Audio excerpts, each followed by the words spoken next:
আর কিছুদিন পরেই সংযুক্ত আরব আমিরাতের মাঠে গড়াবে এবারের এশিয়া কাপ। আর জাতির এই টুর্নামেন্ট 9 সেপ্টেম্বর শুরু হলেও হংকংয়ের বিপক্ষে 11 সেপ্টেম্বর ম্যাচ দিয়ে শুরু হবে টাইগারদের এশিয়া কাপের মিশন।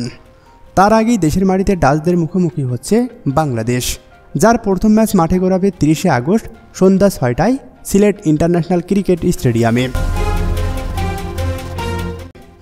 সফরকারীদের ছোট না ভেবে নিজেদের প্রস্তুতিকে আরও পরখ করার লক্ষ্যে শক্তিশালী একাদশ নিয়েই মাঠে নামছে লিটন দাসরা, যেখানে ওপেনার হিসেবে তানজিদ হাসান তামিমের সঙ্গী হিসাবে দেখা যেতে পারে সাইফ হাসানকে। কেননা পারভেজ হোসেন ইমন প্র্যাকটিসের সামান্য ইনজুরিতে পড়েছেন, যে কারণে প্রথম ম্যাচে তাকে একাদশে নাও দেখা যেতে পারে। ওয়ান ডাউনে থাকছেন রীতিমতো অধিনায়ক লিটন দাস। এরপরে 3টি পজিশন যথাক্রমে তাওহিদ হৃদয়, জাকের আলী অনিক এবং শামীম হোসেন পাটোয়ারি। তবে শেষ 3টি পজিশন থাকছে পেসারদের দখলে।